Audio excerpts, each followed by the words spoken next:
13 Juni di Indonesia dan tanggal 12 Juni di Amerika.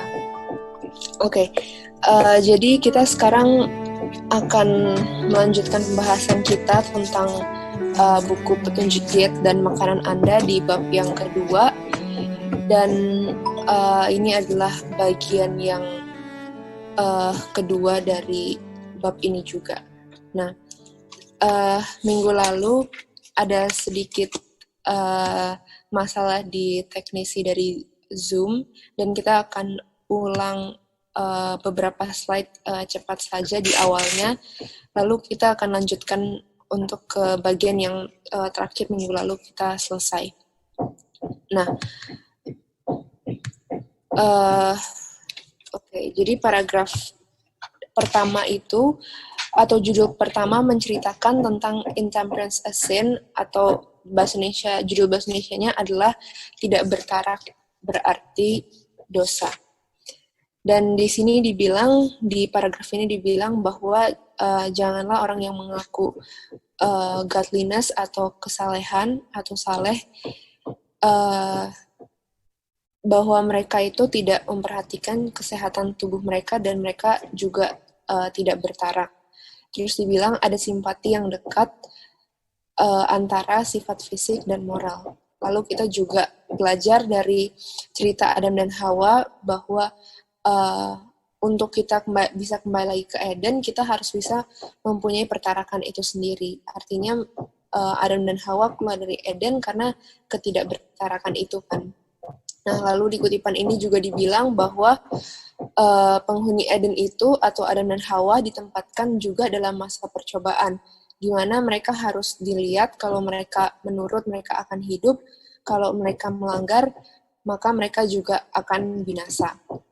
Lalu tokoh Alkitab yang menceritakan tentang pertarakan itu adalah Daniel, yang kita sudah tahu ceritanya yang sangat terkenal, bahwa saat Daniel dan teman-temannya ditawan ke Babylon, mereka dikasih makan makanan raja, dan disitulah mereka menunjukkan warna asli mereka atau kebedaan atau berbedanya mereka dari teman-teman yang lainnya. Dan Miss White bilang kalau kita mau belajar tentang pertarakan, kita harus melihat itu dari segi pandang atau sudut pandang Alkitab, ya kan. Nah, contoh yang Alkitab berikan adalah Daniel. Dan di manuskrip dibilang bahwa pekerjaan pertarakan itu harus mulainya dalam keluarga, dan lebih tepatnya lagi itu di meja makan. Nah, di paragraf berikutnya dibilang bahwa kalau kita melanggar hukum fisik, itu juga sama dengan melanggar hukum Tuhan. Jadi, sama aja dosanya ketika kita melanggar 10 hukum, dan dosanya juga sama ketika kita melanggar hukum kesehatan, karena dua-duanya adalah hukum Tuhan itu sendiri. Oke. Lalu dibilang pemanjaan berlebihan dalam makan, minum, tidur, atau memandang adalah dosa. Jadi, dalam judul yang pertama kita tahu bahwa tidak bertarak itu berarti dosa, yang artinya adalah pertarakan itu sendirilah yang menuntun kita kembali lagi pada Eden. Nah, lalu kita juga belajar tentang hubungan antara pertarakan dan sistem pencernaan kita. Karena kita berbicara tentang pertarakan, biasanya pertarakan itu sangat luas untuk dibahas dan selalu menunjuk pada makanan, ya kan.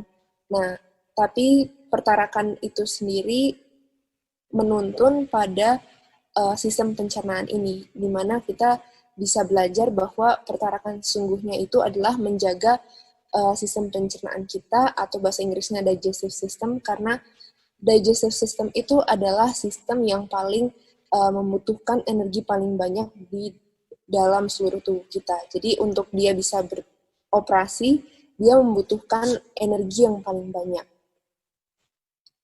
Oke, kita sudah menjawab jawabannya. Lalu ini adalah komponen-komponen atau bagian-bagian dari digestive system itu sendiri, yang mulainya dari mulut dan berakhirnya di anus. Jadi ini adalah semua komponen-komponennya dan kita bisa lihat itu sangat banyak. Nah, lalu kita belajar tentang fisiologi dari digestive system itu sendiri. Yang pertama itu mulainya dari mulut ya kan, karena digestive system itu adalah makanan yang kita masukkan ke dalam mulut kita. Nah, pertama itu mulai dari mulut, dan saat makanan itu masuk kepada mulut kita, otak kita lah yang memerintahkan untuk memberikan enzim kepada makanan tersebut. Dan makanan yang dicerna, yang paling awal dicerna itu adalah karbohidrat. Dan karbohidrat itu mulai dicernanya di mulut, lalu protein mulai dicernanya di perut atau di lambung, dan fats itu atau lemak mulai dicernanya atau diserapnya di small intestine atau usus 12 jari atau usus kecil. Nah, kenapa karbohidrat itu yang paling awal, atau kenapa karbohidrat itu mulainya di mulut? Karena karbohidrat itu memakan waktu untuk dicerna yang lebih lama daripada protein dan fats. Jadi dia mulainya di mulut, dan memang enzimnya itu adanya di mulut saja. Oke. Jadi minggu lalu kita terhenti sampai di sini, dan juga ini adalah review singkat untuk minggu lalu, dan kita juga pelajari bahwa bagaimana kalau kita makan itu harus makan makanan yang whole grain atau yang masih diproses, stir fry, atau yang di frozen itu juga masuk ke dalam kelompok proses. Nah, oke, jadi kalau kita memperhatikan atau kita bertaraf pada tahap ini, maka kita tidak akan makan yang makanan ultra proses atau makanan yang di dalam kotak-kotakan yang bertahan lebih lama daripada makanan yang tidak diproses. Yang berarti ultra proses itu mengandung bahan kimia atau preservatif yang lainnya supaya dia lebih tahan lama ya. Nah, jadi kalau kita belajar tentang enzim, saat makanan unprocessed atau whole grain itu masuk ke dalam mulut kita, maka tubuh kita akan langsung mengenalinya, misalnya kayak karbohidrat, maka tubuh kita akan langsung tahu enzim apa yang harus diberikan. Tapi kalau kita kasih ultra processed food atau makanan yang sudah dalam kotakan, maka tubuh kita juga akan bingung atau susah untuk menerima dan memberikan enzim yang tepat pada makanan tersebut. Nah, masih di dalam topik yang sama, yaitu tentang digestive system, karena kita belum menjawab pertanyaannya tentang pertarakan yang berhubungan dengan ini, ya kan? Nah, jadi karena dari awal kita membahas tentang pertarakan, tentang tidak bertarak, sebetulnya digestive system kita itu membutuhkan makanan yang seperti apa untuk disebut dengan pertarakan, atau digestive system kita, sistem pencernaan kita membutuhkan makanan yang seperti apa sehingga dia bisa bertahan sampai 5 jam atau sampai 6 jam gitu, dan kita makan makanan yang berikutnya. Nah, di sini kita dikelompokkan dengan 3 makanan yang diklasifikasi atau dikelompokkan ke dalam 3 bagian ini. Yang pertama itu makanan yang tidak diproses, yang kedua makanan yang diproses, dan yang ketiga adalah ultra proses atau membutuhkan proses yang terus-menerus dan secara berlebihan dan di packing kepada tempat untuk dijual ke supermarket seperti itu. Nah, jadi yang pertama itu adalah unprocessed atau tidak membutuhkan proses. Nah, itu yang disebut dengan whole grain. Nah, jadi kalau kita makan nasi itu masih dikelompokkan kepada makanan yang whole grain, yaitu hanya membutuhkan satu bahan ya kan, beras, dan beras itu kita masak mendirikan nasi. Nasi itu masih dikelompokkan dengan whole grain. Penggantinya banyak untuk nasi, ada quinoa itu juga masih disebut dengan whole grain. Lalu masih ada beras-beras yang lainnya, karena beras juga ada 3 macam ya kan, beras. Khususnya di Indonesia yang sangat terkenal ada 3 macam, yaitu beras putih, beras coklat, dan beras merah. Tapi untuk beras masih banyak lagi, yaitu wild rice atau beras hitam yang mungkin lebih agak jarang di Indonesia.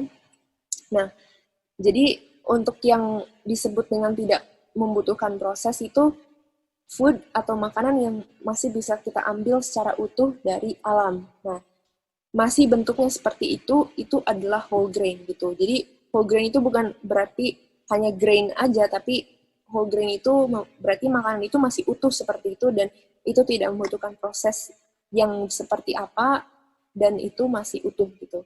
Nah, lalu untuk proses, untuk makanan yang diproses itu kalau di sini dibilangnya makanan yang sudah frozen atau sudah di trim, di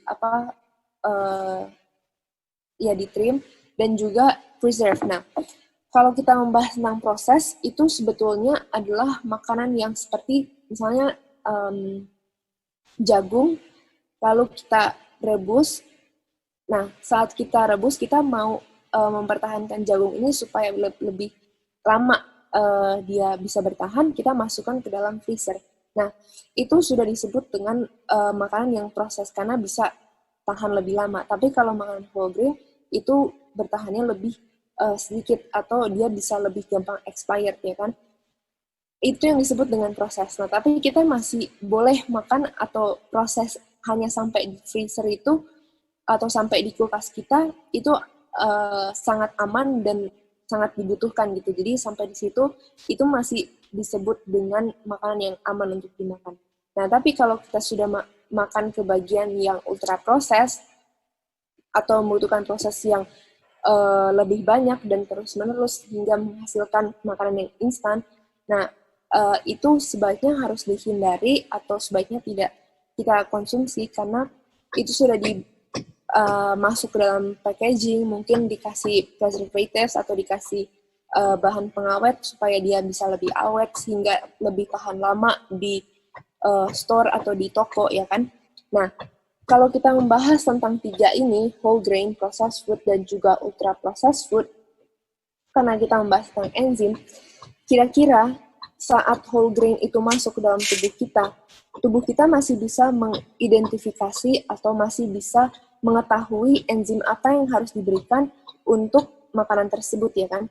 Sama juga dengan processed food, masih sama, tubuh kita masih bisa mengenal makan itu. Tapi kalau kita sudah berbicara tentang ultra processed food atau makanan yang diproses secara berlebihan atau terus-menerus, kira-kira tubuh kita itu bingung nggak saat makanan itu masuk ke dalam mulut kita? Enzim apa yang mau diberikan kepada makanan tersebut sehingga bisa dicerna ya kan? Karena kalau makanan yang whole grain, tubuh kita akan langsung identify atau langsung bisa mengidentifikasikan bahwa oh ini karbohidrat dikasih enzim ini. Oh ini lemak dikasih enzim ini, dicernanya nanti di usus halus. Untuk yang protein nanti cernanya di perut atau di lambung. Tapi kalau makanan yang ultra proses atau makanan yang sudah di dalam bentuk kaleng, dalam bentuk box, itu lebih tidak mungkin atau tubuh kita akan mengeluarkan enzim yang bingung untuk memproses makanan ini gitu. Jadi ini masuk dalam karbohidrat atau masuk dalam protein atau masuk dalam fats ya kan? Karena sesuai dengan kejadian pasal yang pertama juga bahwa makanan kita sesungguhnya, makanan kita pada mulanya atau makanan kita yang original itu hanyalah buah-buahan. Lalu karena kita Adam dan Hawa jatuh ke dalam dosa, ditambahin sayur-sayuran untuk menopang kesehatan kita. Jadi memang dari awal tubuh kita itu diciptakan hanya untuk makan dua makanan ini, yaitu sayur-sayuran dan juga buah-buahan. Nah, tapi kalau sudah dikasih makanan yang ultra proses, tubuh kita akan beradaptasi untuk mengetahui sebetulnya enzim apa yang harus diberikan kepada makanan ini, sehingga itu bisa dikelompokkan ke dalam karbohidrat, ke dalam protein, dan juga kepada fats gitu. Nah, jadi disinilah yang disebut dengan pertarakan itu, atau disinilah yang bisa menjadi explanation atau penjelasan yang lebih rinci lagi tentang pertarakan, di mana seberapa bertaraknya kita di meja makan itu tergantung dari makanan yang kita kombinasikan di meja makan itu. Jadi kalau whole grain, makanan yang tidak diproses, masih seutuhnya, ya mau itu selada, mau itu wortel, tomat, dan timun, itu masih whole grain, masih utuh seperti itu, tubuh kita langsung bisa mengidentifikasikan atau bisa dengan jelas langsung menerima makanan tersebut karena bisa langsung diberikan enzimnya. Tapi kalau kita makan yang sudah dalam bentuk yang proses dan membutuhkan bahan pengawet untuk bisa lebih lama tahannya, maka tubuh kita juga akan bingung apa yang harus diberikan karena itu adalah makanan yang modern ya kan di zaman kita sekarang. Nah, oleh karena itu, itulah yang disebut dengan food combination. Jadi, masih dalam buku yang sama, yaitu Counsels on Diet and Foods, di halaman 109 paragraf yang keempat, pengetahuan tentang mengkombinasikan makanan dengan benar sangat berharga dan harus diterima sebagai kebijaksanaan dari Tuhan. Lalu, Mrs. White juga bilang, di kutipan yang berikutnya atau di halaman yang berikutnya, akan lebih baik untuk hanya memakan 2 atau 3 macam makanan dalam suatu hidangan daripada mengisi perut dengan banyak variasi makanan. Nah, jadi kita sudah pernah membahas kutipan ini dari beberapa tahun lalu sampai sekarang pun kita masih mengerti bahwa 2 atau 3 macam makanan itu yang harus ada dalam meja makan kita. Nah, tapi di sini kita membahas lebih dalam dan lebih jelas bahwa yang dimaksudkan dengan food combination, yang dimaksudkan dengan 2 atau 3 macam makanan, itu adalah makanan yang bisa di-digest atau makanan yang langsung bisa diidentifikasi oleh tubuh kita, enzim mana yang harus diberikan. Dan itu yang disebut dengan pertarakan, di mana kita makan pada porsinya 2 atau 3 macam makanan, dan mengkombinasikan makanan itu adalah kebijaksanaan dari surga. Jadi, kita bisa bilang, oh ya food combination gampang lah. Nah, tapi harus kita pelajari lebih dalam bahwa mengkombinasikan itu bukan mengkombinasikan makanan yang ultra proses, tapi kombinasikanlah makanan yang unprocessed atau makanan yang masih whole grain, sehingga itu menjadi 2 atau 3 macam makanan gitu. Nah, dan kalau tanya. Ya, Anti, silakan. Mau tanya, itu tadi yang unprocessed sama proses. Ya, kalau kita masak sayur itu termasuk yang mana? Proses atau unprocessed? Kalau dimasak, kayak masak rendang, tahu, dimasak rendang, nah itu termasuk yang mana itu? Sedangkan tahu sendiri termasuk proses kan? Iya. Itu masuknya masih ke proses, Anti. Proses ya? Iya. Oke. Jadi terus kalau makanan stir fry itu kita masih bisa makan, Anti. Maksudnya ini bukan nggak boleh makan apa, tapi ya yang stir fry itu ya kita masih bisa makan. Ya, kayak ubi direbus gitu, itu termasuk proses ya? Iya, masuk proses. Oh, oke. Pertanyaan kedua tadi yang 2 atau 3 macam tadi, kombinasi, itu maksudnya kombinasi makanan yang hanya 2 atau 3 macam. Itu macamnya apa itu? Kayak misalnya buah-buahan itu 1 macam atau 2 atau 3 buah aja, 3 macam buah. Kayak misalnya avokat, pisang, sama nanas, cuman itu gitu, 3 buah gitu. Atau satu macam itu buah-buahan 1 macam, ubi 1 macam gitu. Atau roti another 1 macam gitu. Iya. Apa maksudnya? Nah, pertanyaan Anti Erli sebetulnya aku jawab di slide yang berikutnya. Jadi Anti Erli sudah lebih advance di sini. Bahwa nah ini jadi kita langsung aja Anti ke yang berikutnya. Ini adalah contoh dari excellent food combination atau food combination yang sangat sempurna ya kan. Nah, jadi pasti dengan kutipan yang tadi, dengan penjelasan yang tadi aku udah berikan, bahwa temperance itu adalah mengkombinasikan makanan itu dengan sempurna, hanya 2 atau 3 macam. Nah, sekarang di sini aku kasih contohnya di mana ini adalah food combination yang paling excellent atau yang sempurna lah ya. Bahwa ini adalah contoh 2 atau 3-nya gitu. Yang pertama, non-starchy vegetables. Jadi, non-starchy vegetables itu banyak gitu. Ada yang namanya asparagus, ada yang namanya eggplant, ada yang namanya garlic, terus ada yang kale, ya kan. Tapi di sini aku ambil contohnya satu, yaitu brokoli.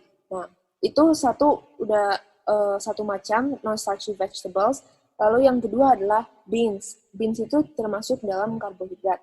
Dan yang ketiga itu adalah fats and oils. Jadi yang ketiga aku kasih contoh di sini olive oil. Nah, jadi mengkombinasikan tiga ini antara non-starchy vegetables, sayur-sayuran, dan juga karbohidrat, dan juga oil, itu sudah menjadi satu kombinasi yang bagus gitu. Karena ada vegetables, ada karbohidrat, dan juga ada fats and oils gitu. Nah, kalau di sini aku ambil di oilnya, yaitu olive oil, ya kan. Nah, kalau tadi pertanyaannya ke stir fry, atau pertanyaan untuk tumis masakan, itu di kombinasi juga, tapi itu masuknya ke dalam proses, makanan yang diproses. Nah, itu boleh anti makan makanan yang stir fry, misalnya kalau di Indonesia gini kan makannya sama nasi, atau mau ganti karbohidratnya itu menjadi kentang, atau ya ganti karbohidrat yang lain, misalnya singkong atau ubi, itu boleh gitu. Dan itu sudah menjadi food combination atau menjadi percampuran kombinasi makanan yang sempurna gitu.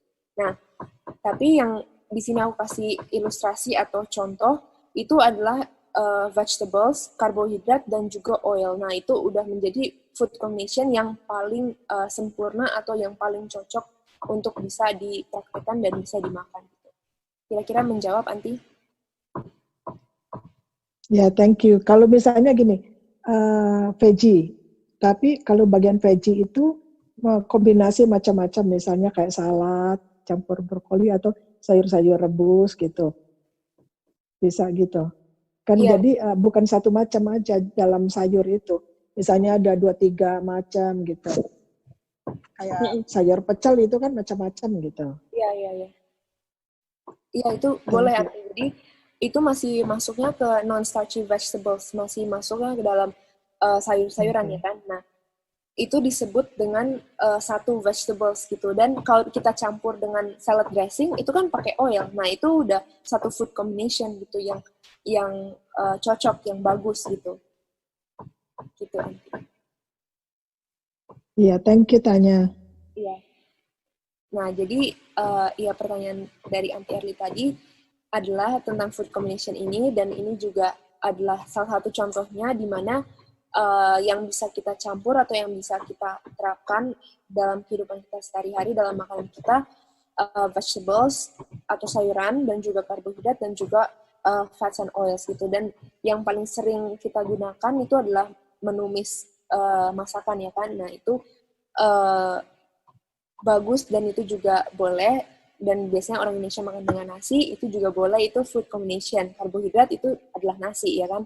Dan dicampur dengan fats and oil, kalau kita makan salad, itu ada oilnya di situ, itu udah masuk ke dalam satu food combination lagi. Nah, jadi di sini yang mau aku sampaikan atau poin yang mau ditekankan adalah, karena di buku ini pertamanya, di buku Consults on Diet and Foods, pertamanya membahas tentang ketidakbertarakan.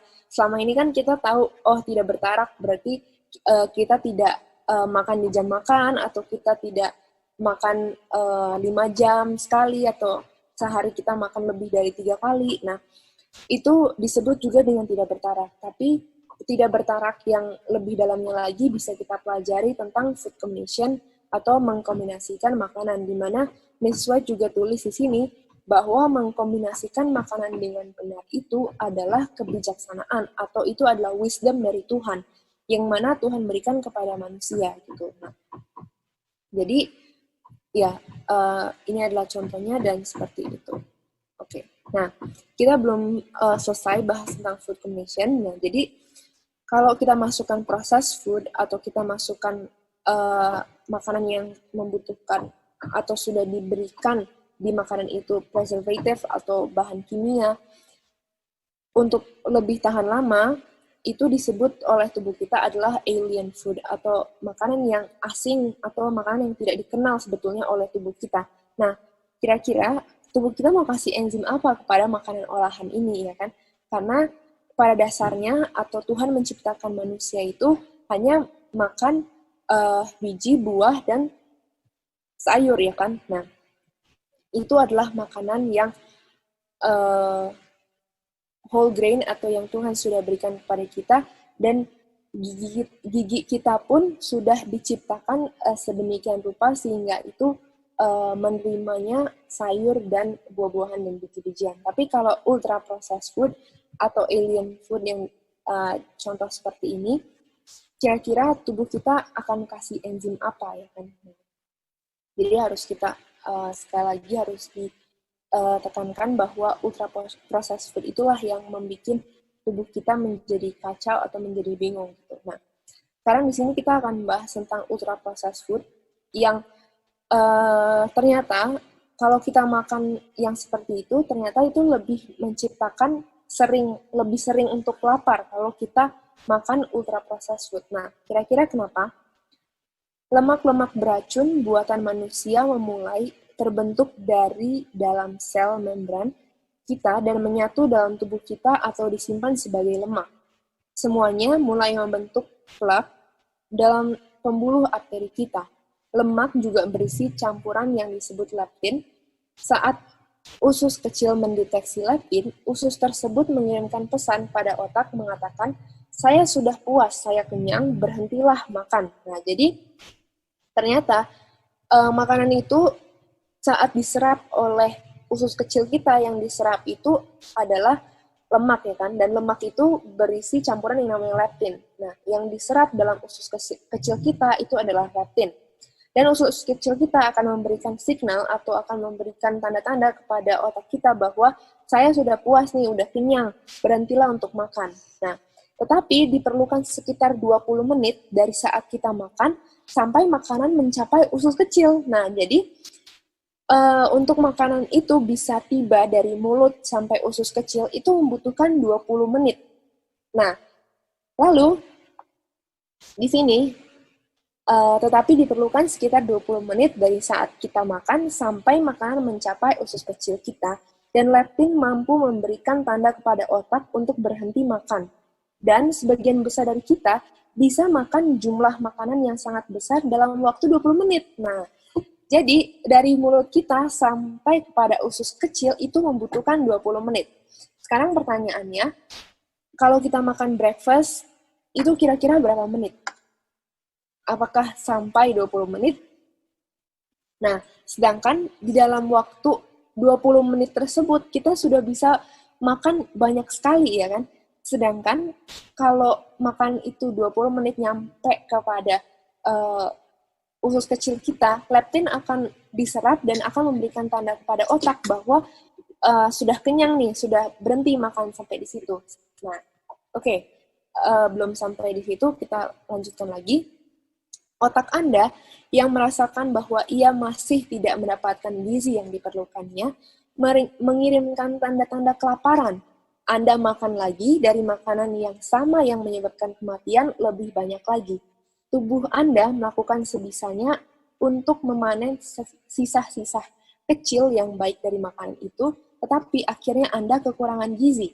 Terlalu banyak makan makanan yang salah, dan kelebihan berat badan, dengan kata lain Anda terjebak dalam perangkap diet SAD atau Standard American Diet. Nah, jadi di sini poinnya yang diberikan adalah ini snack atau cereal atau makanan yang diproses, yang ultra proses yang kita makan. Contohnya kalau kita makan di breakfast. Nah, kalau kita makan di breakfast, kita makan yang ultra proses itu, dia akan sampai pada usus kecil kita selama 20 menit.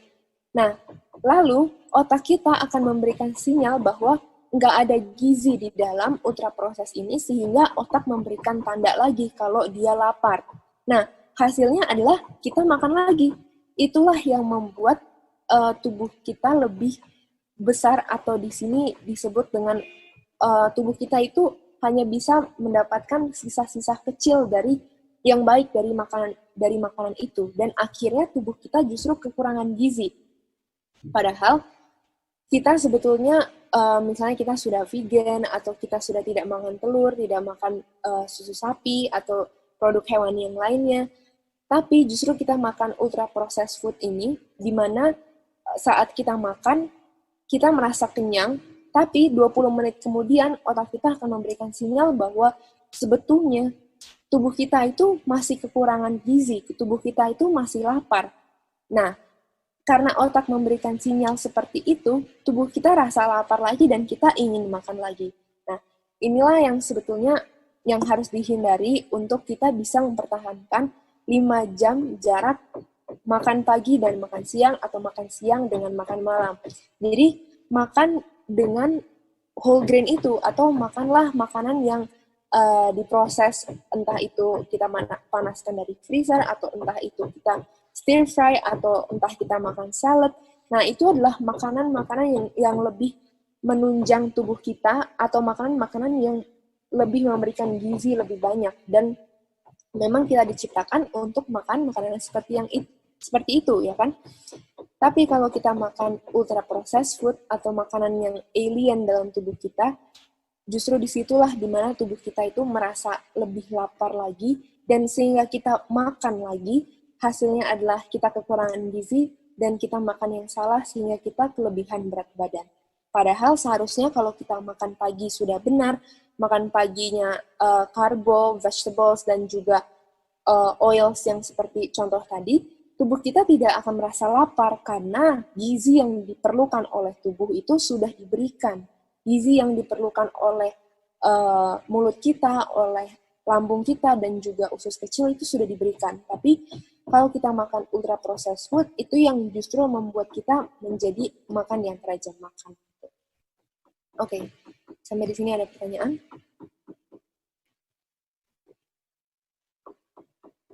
Oke, Tania. Ya. Ini starch ini tadi ya, yang broccoli itu non-starch. Boleh tolong diterangkan starch ini apa ya, yang mengandung tepung-tepungan? Seperti kentang, apakah nasi juga ada mengandung starch? Nah, jadi iya, non-starch vegetables itu contohnya brokoli yang tidak mengandung tepung gitu, Anti. Jadi yang tadi aku juga sempat bilang, contoh yang lainnya itu seperti asparagus, eggplant, endive, garlic, green beans, kale, leeks gitu. Itu adalah vegetables yang bisa kita makan yang non-starchy vegetables gitu, Anti. Oh, oke. Pokoknya yang tidak mengandung tepung, yang itu mostly kebanyakan dan pastinya sayur-sayuran ya, yang tidak ada starch. Iya, karena itu greens, mereka kan sayur-sayuran yang greens gitu.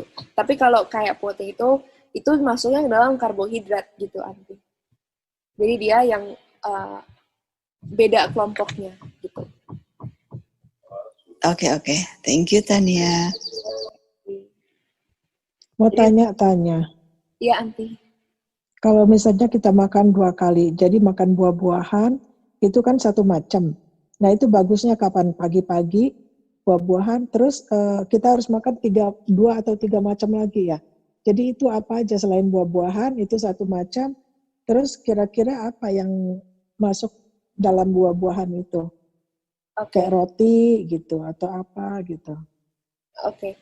Nah, jadi kalau food combination dalam buah itu pertama kita harus bedakan dulu buah itu acid kah atau sweet kah atau sub-acid gitu. Nah, jadi kalau yang contohnya setiap pagi yang aku makan itu adalah buah-buahan bersama dengan karbohidrat. Jadi misalnya pepaya sama pineapple sama misalnya markisa gitu. Jadi itu pepaya, pineapple, markisa itu udah menjadi satu kelompok buah dan ditambah dengan karbohidrat. Jadi karbohidrat itu ya bisa nasi, Anti, bisa juga potato gitu, bisa juga dengan beans gitu. Itu yang disebut dengan karbohidrat. Jadi itu udah menjadi 2 kelompok gitu. Dan misalnya ya ini ada contohnya di sini breakfast aku ini pepaya sama pineapple sama seeds. Nah, jadi seeds-nya itu yang paling gampang didapat di Indonesia itu sebetulnya pumpkin seed sama sunflower dan juga flaxseed. Nah, jadi 3 seeds ini itu bisa di blender bersama-sama dengan pepaya sama pineapple gitu, pepaya sama nanas. Lalu makan karbohidrat satu lagi gitu. Menjawab nanti. Ya, thank you. Iya, lalu siangnya itu bisa makan salad juga bersama dengan karbo lagi. Gitu. Oke, kita lanjut dulu sebentar.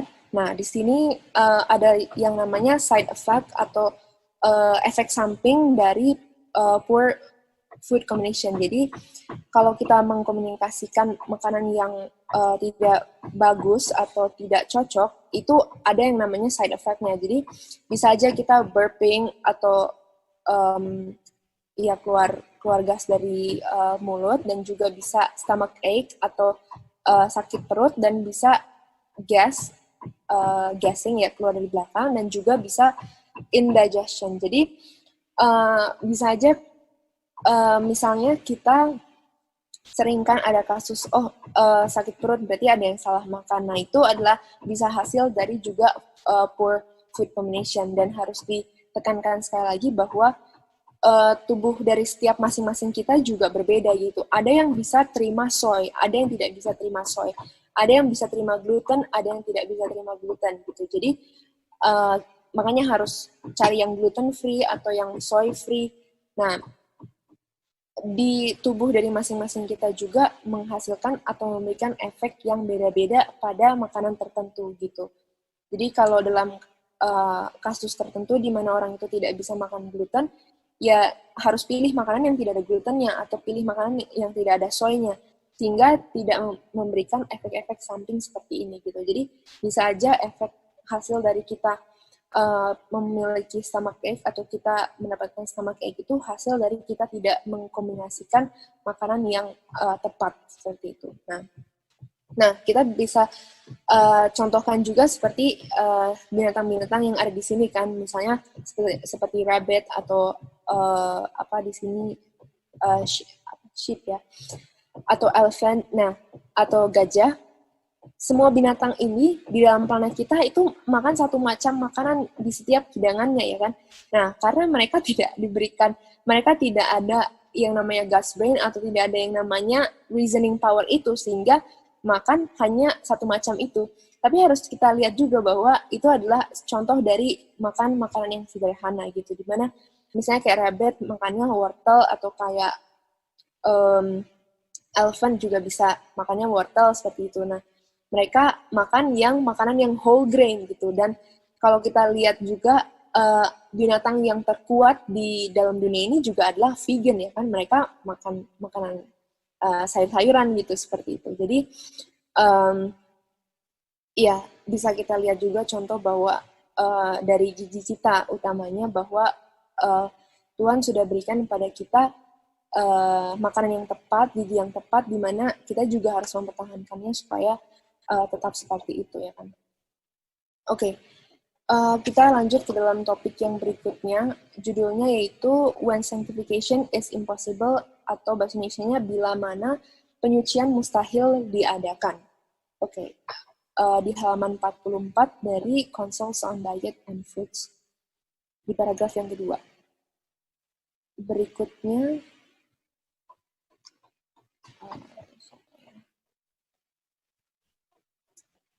Berikutnya Kak Lali boleh baca. Oh, apa Kak Lali tadi sih? Sorry, aku dari. Gimana Pak? Iya, silakan Pak. Iya, oke.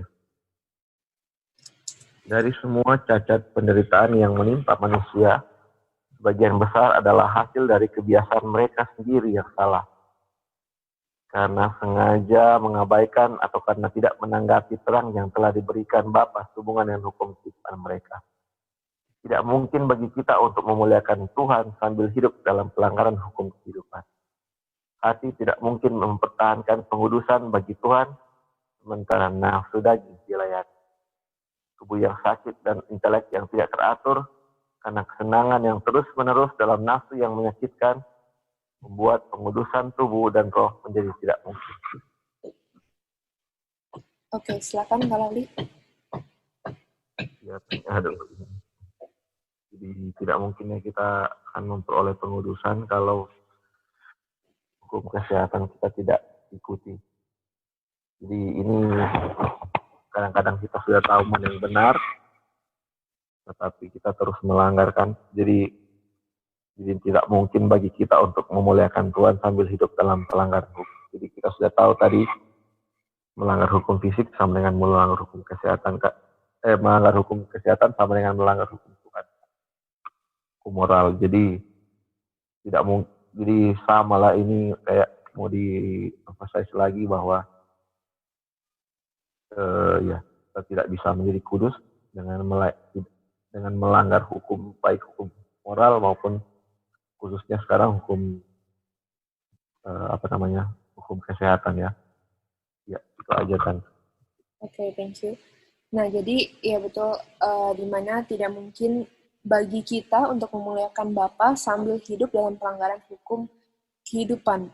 Hati tidak mungkin mempertahankan pengudusan bagi Tuhan sementara nafsu daging dilayani. Jadi, pengudusan itu tidak mungkin kalau kita masih melanggar hukum kehidupan atau hukum kesehatan atau hukum Tuhan, di mana kita masih melayani nafsu daging tersebut gitu. Jadi yaitu sama dengan apa yang kita sudah pelajari tadi. Nah, ini adalah kutipan yang sangat bagus masih di paragraf yang sama. Berikutnya, Anti Erli, boleh? Boleh tanya. Iya. Oke. Rasul memahami pentingnya kondisi tubuh yang sehat untuk kesempurnaan karakter Kristen. Dia berkata, "Tetapi aku melatih tubuhku dan membawanya ke penaklukan. Jangan sampai dengan cara apapun, ketika aku telah berkhotbah kepada orang lain, aku sendiri ditolak." Dia menyebutkan buah roh. Di antaranya adalah pertarakan. Mereka yang adalah milik Kristus telah menyalibkan daging dengan keinginannya dan nafsu. Wah iya, berarti pertarakan ini adalah buah roh ya. Kalau kita tidak bertarak berarti bukan roh, bukan buah roh. Ya. Melatih tubuh. Memang melatih tubuh harus continue terus ya. Kadang-kadang kalau jatuh gimana ini? Thank you. Oke. Nah, jadi di paragraf yang sama bahwa tadi dibilang penyucian itu mustahil diadakan kalau tubuh kita masih melayani daging kita atau masih di paragraf ini bilang masih tidak bertarak. Nah, karena Rasul Paulus bilang bahwa buah roh itu salah satunya adalah pertarakan. Dan di sini Rasul Paulus bilang, jangan sampai dengan cara apapun ketika aku telah berkhotbah kepada orang lain, aku sendiri pun ditolak. Gitu. Jadi mereka yang adalah milik Kristus telah menyalibkan daging dengan keinginannya dan nafsu. Jadi seharusnya ya ini menjadi pergumulan bagi kita semua, bagi aku pribadi dan kita semua yang ada di sini, bahwa pertarakan yang sesungguhnya itu mulainya di meja makan, dan setelah itu pertarakan yang lain baru akan mulai, ya kan, karena semuanya itu mulai dari mulut kita gitu. Nah, khususnya hari ini kita belajar bertaraknya itu memang di meja makan, memang belajar bertarak tentang makanan ini, ya kan. Nah, jangan sampai ketika kita berkhotbah tentang ini atau kita memberikan tahu pada orang lain, aku sendiri ditolak. Rasul Paulus sudah memberikannya seperti itu. Dan di sini Rasul Paulus bilang memahami pentingnya kondisi tubuh yang sehat untuk kesempurnaan karakter Kristen. Jadi memahami tubuh kita, kesehatan tubuh kita itu adalah karakter Kristen yang sesungguhnya, ya kan? Bahwa ya kita harus mempertahankan pertarakan itu. Dan hari ini kita sudah pelajari lebih dalam bahwa pertarakan itu lebih dalam dari apa yang kita sudah pelajari selama ini, kan, bahwa mulai dari meja makan bukan berarti hanya makan 5 jam sekali atau di antara jam makan tidak makan, tapi mengkombinasikan makanan yang tepat saat kita makan pun itu juga menjadi hal yang krusial atau menjadi hal yang sangat penting. Nah, oke, di sini kita akan bahas di topik yang terakhir.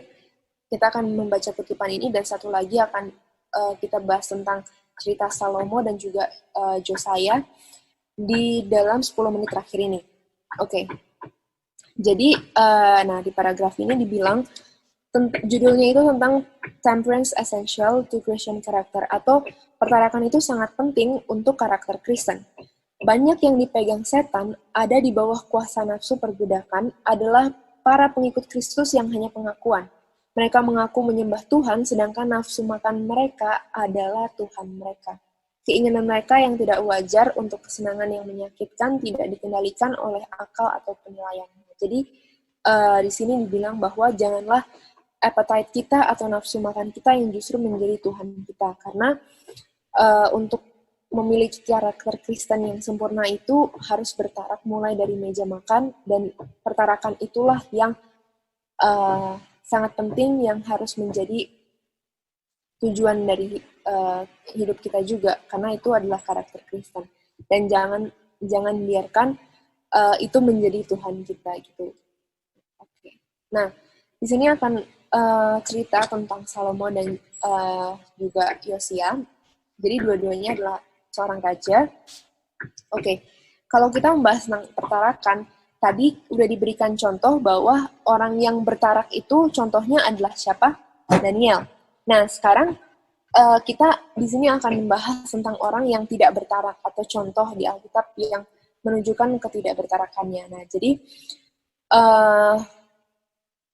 oke, di cerita ini kita akan bahas tentang tidak bertarak. Kira-kira di tokoh Alkitab lainnya atau siapa di dalam Alkitab yang lainnya yang juga menunjukkan tidak bertarak dalam hal makan? Boleh ada yang kasih jawaban selain Salomo dan juga Josiah? Selain dari cerita ini. Pertanyaannya adalah siapa tokoh Alkitab yang lainnya yang menunjukkan tidak bertarak gitu dalam hal makanan. Dan dia rela melakukan itu karena diberikan Esau. Iya, betul, Anti. Jadi itu contoh Alkitab yang lainnya tentang Esau, di mana dia menjual hak sulungnya demi semangkok makanan dia kan. Nah, oke. Cerita tentang Salomo dengan Josiah, boleh ada yang kasih tahu dulu ceritanya sebelumnya. Salomo itu raja keberapa Israel? Salomo itu siapa?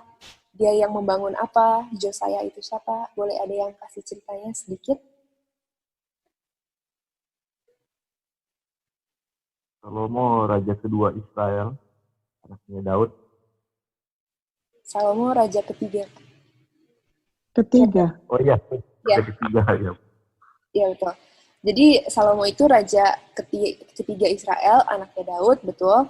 Lalu ada yang tahu ceritanya Salomo ini memiliki Nggak bertarak. ya, Punya istri 1000. iya, betul. Istrinya ada 700 dan gundiknya ada 300. Lalu Josiah ini siapa? King. Ya, Josiah juga adalah seorang raja.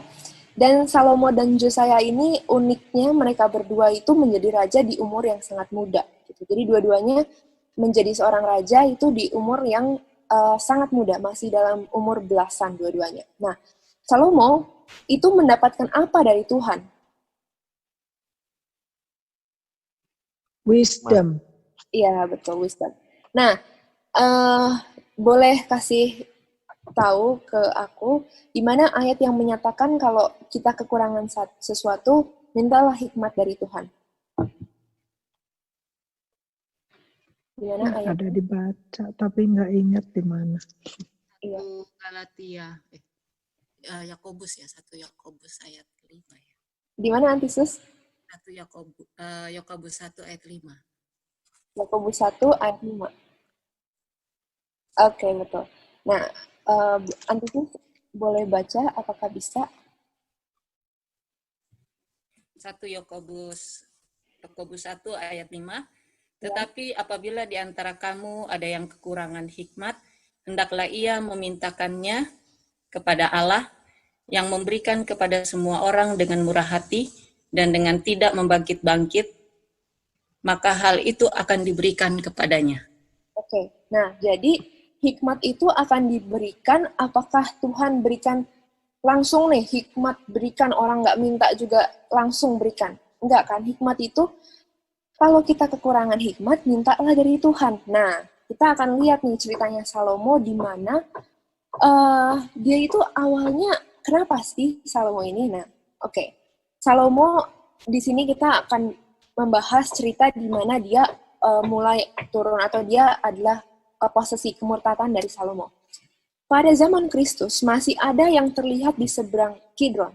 Di puncak selatan Bukit Zaitun, batu-batu besar dan peninggalan kuil dan altar kafir. Nah, jadi ini adalah Bukit Zaitun yang sebelah kanan, dan ini adalah gunung di mana Tuhan naik ke situ. Di tengah-tengahnya itu ada Kidron Valley atau ada lembah Kidron. Nah, di sini dibilang terlihat di seberang di Kidron itu, di puncak selatan Bukit Zaitun itu ada batu-batu besar dan peninggalan kuil dan altar kafir. Nah, jadi ternyata di zaman Tuhan Yesus pun masih ada peninggalan atau sisa dari kuil-kuil atau Ka'bah yang kafir ini. Nah, kira-kira siapa yang membangun ini? Puing-puing ini terlihat di bait Bapa dan tampaknya menantang itu. Raja Salomo telah membangun Ka'bah para kafir itu pada saat kepergiannya dari Bapa. Dan meskipun mereka kemudian dihancurkan, sisa-sisa mereka masih tersisa sebagai peringatan akan kemurtadannya.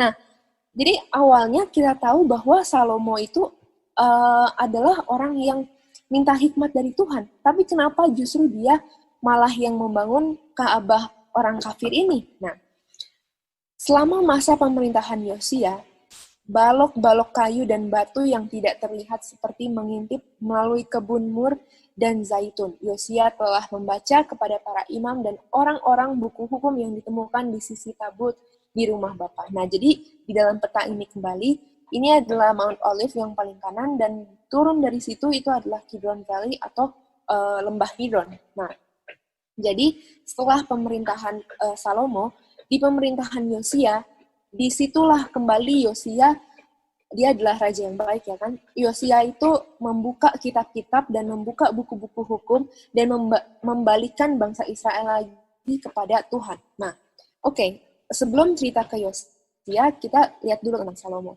Hati nuraninya yang peka sangat tersentuh ketika dia melihat seberapa jauh orang telah meninggalkan dari persyaratan dari perjanjian yang telah mereka buat dengan Bapa. Dia melihat bahwa mereka memanjakan nafsu makan sampai batas yang menakutkan dan menodai indera mereka dengan menggunakan anggur. Orang-orang di tempat suci sering dilumpuhkan untuk tugas-tugas posisi mereka karena kesenangan mereka dalam anggur. Nah, jadi Yosia itu ternyata setelah dia bertahta, dia membaca lagi kitab-kitab itu dan gulungan buku-buku itu, gulungan hukum-hukum. Ternyata dia melihat bahwa Salomo itu adalah raja yang memanjakan nafsu makannya sampai batas yang menakutkan dan menodai indera mereka dengan menggunakan anggur. Nah, jadi cerita awalnya Salomo adalah raja yang baik, yang minta hikmat dari Tuhan, tapi jatuh juga karena tidak bertaraf. Jatuh juga karena nafsu makannya dia. Nah, oke. Dan Yosia juga melihat bahwa betapa Salomo itu sudah meninggalkan jauh sekali dari Tuhan, dan sampai dia bisa membangun kuil-kuil itu. Nah, sekarang kita lihat cerita Salomo yang asli atau yang sesungguhnya. Siapa sih sebetulnya Salomo ini? Salomo pada usia 18 tahun. Nah, jadi usianya masih sangat muda, yaitu 18 tahun, memulai pemerintahannya di atas tahta ayahnya Daud. Dia merasakan kebutuhannya akan kekuatan dari Tuhan. Dia memintanya dengan rendah hati dan itu diberikan kepadanya. Nah, jadi Salomo itu adalah anak Daud, di mana dia bertatah di umur 18 tahun, dia minta dengan rendah hati, hikmat, bijaksana kepada Tuhan. Dan Salomo setelah menceritakan kebaikan bapa kepadanya dan kepada ayahnya Daud, menjawab Tuhan dengan mengatakan, "Aku hanyalah seorang anak kecil. Saya tidak tahu bagaimana keluar atau masuk, dan hamba-Mu ada di tengah-tengah bangsa-Mu yang telah Engkau pilih, umat yang agung yang tidak dapat dihitung atau diperhitungkan dengan banyak orang. Karena itu diberikan hamba-Mu hati yang penuh pengertian untuk menghakimi bangsa-Mu, agar aku dapat membedakan antara yang baik dan yang buruk. Karena siapakah yang sanggup menilai umat-Mu dengan yang begitu hebat ini?" Nah, jadi Salomo setelah dia mendapatkan pemerintahan itu, setelah dia mendapatkan tahta itu, dia minta kepada Tuhan hikmat bijaksana. Tuhan, saya ini hanya seorang anak kecil, bagaimana saya bisa memerintah bangsa yang agung ini, bangsa yang Tuhan sudah pilih ini, untuk diperintah, berikan kepada saya hati untuk yang penuh dan pengertian untuk bisa menghakimi atau bisa judge thy people, menghakimi bangsamu, agar saya bisa membedakan antara yang baik dan yang buruk. Nah, itu adalah doa dari Salomo. Lalu, Tuhan sangat senang dengan jawaban Salomo, karena alih-alih dia meminta bantuan pribadi untuk dirinya sendiri, dia meminta kuasa untuk membimbing umatnya dengan benar. Jadi, Tuhan sangat senang dengan jawaban, dengan doa Salomo, bahwa dia nggak minta untuk dirinya sendiri, tapi dia minta untuk bangsa Tuhan gitu. Tapi di sisi lain, korupsi dalam kehidupan istana diperhitungkan untuk membuatnya mencintai kesenangan dan kepuasan nafsu makannya. Dia tidak pernah merasakan keinginan sarana untuk memuaskan keinginannya, dan tidak pernah membutuhkan latihan penyangkalan diri. Jadi, justru setelah itu, dia di sisi lain malah dia mencintai kesenangan, mencintai kepuasan nafsu makannya. Yang tadinya dia bisa membedakan antara yang buruk dengan yang baik. Sekarang apa hasilnya setelah dia tidak bertarat? Apa hasilnya setelah dia menuruti nafsu makannya itu? Mereka yang tidak menjadikan Tuhan kepercayaan mereka, tetapi menuruti hasrat dan selera binatang mereka, secara bertahap ditaklukkan sepenuhnya oleh kecenderungan jahat mereka. Kekuatan moral mereka menjadi lemah, mereka tidak dapat membedakan mana yang salah, yang benar, membedakan mana yang benar dan mana yang salah. Dan setan mengambil keuntungan dari ini untuk menuntun mereka meneruskan pekerjaannya. Nah, jadi ternyata di awalnya Salomo itu sudah diberikan kepercayaan untuk memimpin bangsa ini, dan dia minta hikmat kepada Tuhan untuk bisa memimpin bangsa ini. Dia minta juga hikmat untuk bisa membedakan mana yang benar dan mana yang salah. Ternyata setelah dia menuruti keinginannya sendiri, nafsu makannya, dia tidak bertarak, justru dia tidak bisa membedakan mana yang salah dan mana yang benar. Dan kembali lagi ke kutipan yang Paulus bilang tadi, tetapi aku melatih tubuhku dan membawanya ke penaklukan, jangan sampai dengan cara apapun ketika aku telah berkhotbah kepada orang lain, aku sendiri pun ditolak. Dia menyebutkan buah roh, di antaranya adalah pertarakan. Mereka yang adalah milik Kristus telah menyalibkan daging dengan keinginannya dan nafsu. Nah, jadi dari cerita Salomo ini kita bisa mendapat kesimpulan bahwa dari awal Salomo itu adalah raja yang baik, yang minta hikmat kepada Tuhan, yang mau menyerahkan pemerintahannya itu kepada Tuhan untuk bisa membedakan mana yang benar dengan mana yang salah. Tapi setelah dia melayani nafsunya, setelah dia tidak bertarak lagi, dia justru jatuh dan dia tidak bisa membedakan mana yang benar dan mana yang salah. Nah, jadi ini juga mengingatkan kepada kita semua di dalam dua judul yang kita bahas hari ini. Yang pertama tentang tidak bertarak berarti dosa, dan yang kedua bila mana penyucian mustahil diadakan. Hari ini kita akan selesai di sini dulu, di mana kesimpulannya kita mendapatkan bahwa pertarakan yang Tuhan sudah berikan sebagai buah roh, pertarakan yang Tuhan sudah berikan dari awal, itu adalah ujian bagi kita, di mana semuanya itu mulai di meja makan kita. Dan kalau kita berhasil bertarak, berhasil mendapatkan pertarakan itu di meja makan kita, maka di hal-hal yang lain pun dengan kekuatan Tuhan kita juga bisa menaklukkannya, ya kan? Dan hari ini lebih tepatnya lagi kita membahas tentang food combination, atau di mana kita bisa mengkombinasikan makanan kita yang mana digestive system kita atau sistem pencernaan kita itu membutuhkan energi yang paling banyak untuk bisa beroperasi. Artinya yang harus diperhatikan adalah sistem pencernaan kita yang mulainya dari mulut dan berakhirnya di anus.